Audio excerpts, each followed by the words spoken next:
hanjabaadaha mucaaradka iyo sidoo kale muxaafadka maxay ka dhigan tahay ma waxaa dhici kara dagaal dhexmara labadan dhinac ee dowladda dhexe ee Soomaaliya iyo sidoo kale mucaaradka madaxweyne xasan sheekh maxamuud se ma ayidi doonaa oo ma soo dhaweyn doonaa baaqi loo soo jeediyay ee ah in uu shir degdeg ah qabto kaas oo u dhaxeeya saamiliyada siyaasadeed wararkii ugu dambeeyay ayaan halkan idinkugu soo gudbin doonaa senator Gaboose oo dawladdu ay geysatay magaalada Kismaayo oo muddo hal sano ah xiranna maxay dawladda ka tiri ma waxay ka dooratay inay u jawaabto mucaaradka halkii senatarkaas muddada sanadka ah ku xiran magaalada Kismaayo la sheegayo inay soo fasaxato sidoo kale wasiiradii xukuumadda ee lagu yaqiinay inay ka gaabsadaan inay u jawaabaan kuwa madaxda ka ah wadamada kale ee caalamka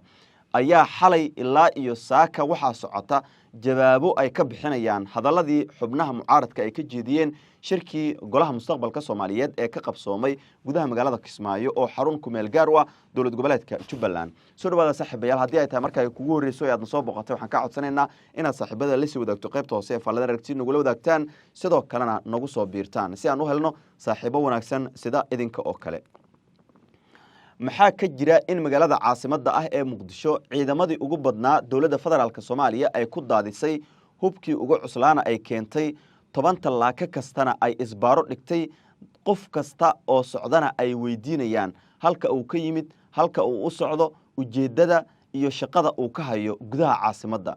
taas ayuu si gaar ah u tilmaamay madaxweyne Sheekh Shariif Sheekh Axmed in aysan amni ahayn oo ay tahay caburin shacab iyo ciidankii qaranka oo loo adeegsado dana gaar ah sidoo kale shirkii halkaasi ka dhacay oo madaxdii ka hadashayna ay siyaabooyin kala duwan u cambaareeyeen falalka ay dawladda federaalka Soomaaliya ku barakicisay dadka Soomaaliyeed ayay ku tilmaameen inay tahay mid aanan la aqbali karin doorashooyinka ayay si gaar ah diiradda u saareen warmurtiyeed ayaa soo baxay kaas oo dhowr qodob ka koobnaa qaarkoodna si cad loogu sheegay dawladda federaalka ah ee Soomaaliya inay doorasho qabato haddii aysan dhicinna in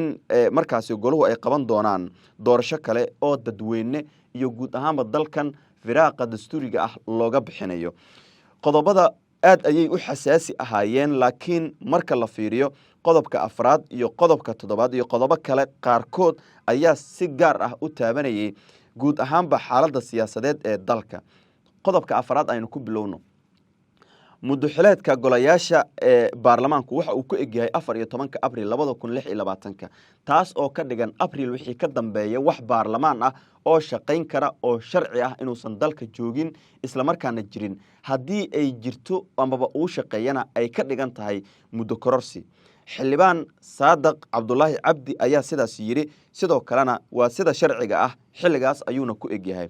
muddaxileedka madaxweynahana 15 bisha May 2026 ayuu ku egyahay isagana ma jirto sifo sharci ah oo uu ku sii shaqeyn karo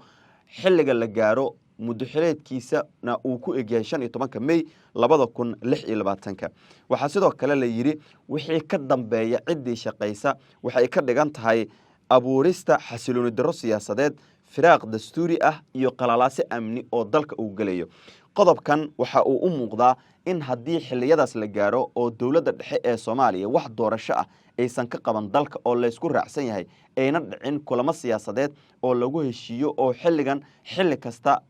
looga heshiin karo doorashooyinka dalka ay sababi karto in magaaladu ay gasho qalalaase amni ama xitaa badbaado qarantii 2022 mar kale ay ka abuuranto gudaha caasimadda sidoo kale qodobka toddobaad ayaa isagana kamid ah qodobada ugu xasaasisan waxa lagu yiri shirweynuhu wuxuu isku raacay in haddii madaxweynuhu iska dhiga tiro baaqa kor ku xusan uu goluhu mustaqbalka gudanayo ama aan iraade guda galayo sidii loo qaban lahaa doorasho looga hortagayo firaaqa dastuuriga ah qalalaasaha amni iyo sidoo kale halista argagixisada qodobkan waa qodob kale oo ugu weyn oo walaac xoogan ku abuuraya dawladda dhexe ee Soomaaliya waxa sidoo kale jira in qodobkan uu diiradda saaray haddii madaxweynaha shirkaas wixii ka soo baxay uu markaasi wax ka dhihi waayo ama xitaa uu isu yeeri waayo shir kale ay ka dhignaan doonto in ay qabanayaan doorasho barbar socota mid hadda ka socota gobolka Banaadir waxa sidoo kale uu tilmaamay amba warsaxaafadeedka lagu sheegay in taas ay ka dhignaan doonto in dalka uu yeelan doono laba dawlad oo dawladna si gaar ah oo aan sharci ahayn uu hogaamin doono Xasan Sheekh dowlad kalena ay hogaaminayaan ama uu hogaaminayo madaxweynaha xilligaas ay u doortaan golaha mustaqbalka Soomaaliyeed iyo guud ahaanba xildhibaanada xilligaasi halkaasi jiray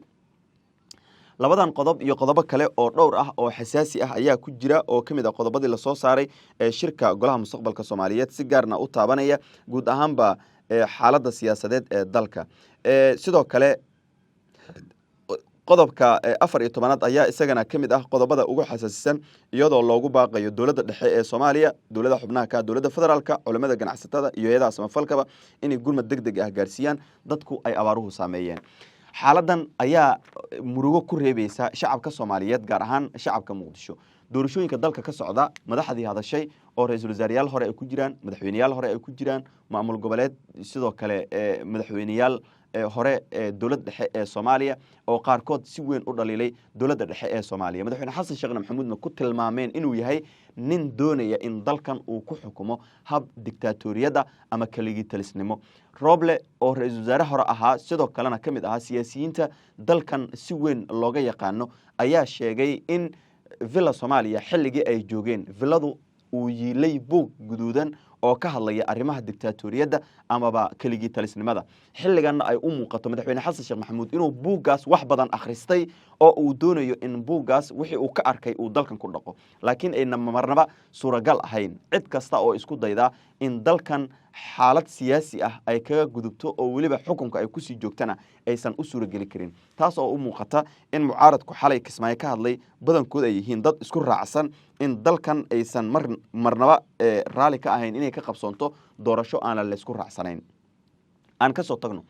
sidoo kale waxaa jira gudoomiyihii hore ee guddiga doorashooyinka dalka Xalimo Yarey waxa ay ka hadashay arrimaha doorashooyinka gaar ahaan kuwa gobolka Banaadir Xalimo Yarey waxa ay sheegtay in doorashooyinka Muqdisho ka socda ee guddiga lagu muransan yahay ee doorashooyinka uu ku dhawaaqay maalinta Khamiista ah inay dhacayso ay tahay doorashooyin dad gaar ah loo xulay oo dawladdu si gaar ah ay markaasi ugu xil saaratay shakhsiyaadka qaar kuwaasna gurigooda loogu geyn doono gaadiidka loona soo daabuli doono taas oo micnaheedu ay la mid tahay dadka Muqdisho inaysan ku qanacsanayn doorasho qof iyo cod oo xilligan caasimada ka dhacda maadaama lagu guda jiro xilli xasaasi ah oo dalkii uu wajahayo xaalado amni iyo xaalado siyaasadeed iyo khatar kale oo kaga imaanaya wadamada dariska ah iyo kuwa kale ee caalamka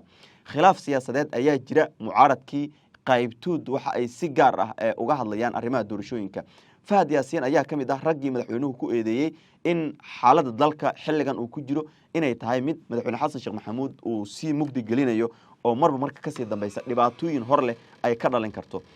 xasan amaba Fahad waxa uu madaxweyne xasan ku sheegay inuu kala dooranayo labo in uu xukunka sii joogo oo qabiilkiisa uu gaar u noqdo oo waliba aysan jirin Soomaali weyn uu maamulayo iyo dal mas'uul uu ka yahay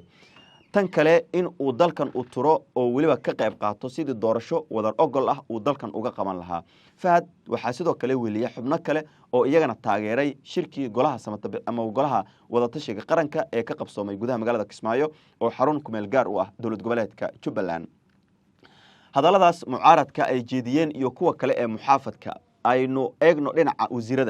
wasiirada xukuumadda oo inta badan lagu eedeynayay in ay si gaar ah garab ugu yihiin madaxweyne xasan sheekh maxamuud oo aysan u sinayn bulshada Soomaaliyeed ayaa soo ifbaxay kadib markii xubno kamid ah golaha wadatashi ama golaha madaxweyne xasan sheekh maxamuud uu hogaamiyo ama xisbiga madaxweyne xasan sheekh maxamuud uu hogaamiyo si toos ah ay u weerareen mucaaradka dalka ee madaxdii hore waliba sharafta ku leh dadka Soomaaliyeed gudahooda ilaa hadda lama oga sababta rasmiga ah ay u weerarayaan fiqi oo wasiirkii gaashaandhigga ah inta badan lagu yaqaano difaaca madaxweyne xasan sheekh maxamuud ayaa isla xalay markii ay xubnaan mucaaradka hadleen bartiisa gaarka ah ee Facebook waxa uu ku daabacay qoraal gaar ah oo uu ku difaacayo dawladda uu isaga xubinta ka yahay sidoo kalena ku eedeynayo mucaaradka Kismaayo tagay sidoo kale Kismaayo dadka joogay amba tagay waa intii tagtay 2019 oo uu ka maqan yahay madaxweyne xasan sheekh maxamuud xilligaas khilaaf ayaa jiray oo mucaaradka iyo dawladda dhexe uu hogaaminayay madaxweyne Farmaajo xilligaas ka jirtay laakiin madaxweyne xasan sheekh maxamuud intii oo dhan waa uu ilaabay sida ay sheegeen xubno isaga saaxiibadiisa ahaa xilligaasna miiska ay wada fadhiyeen gudaan saaxiibayaal intaas aan jeclaan ku hakiyo qodobada ugu waaweyn ee wararka Soomaalida wixii ku soo kordhana saaxiibayaal barnaamijyada wararkeena dambe ayaan idinku soo gudbin doonaa ilaa dhamaadka hadii aan la soo gaarteen waxaan ka codsanaynaa inaad saaxiibada la sii wadaagto qaybta hoose ee faaladana aragtiina ugu wadaagtaan mahadsanidin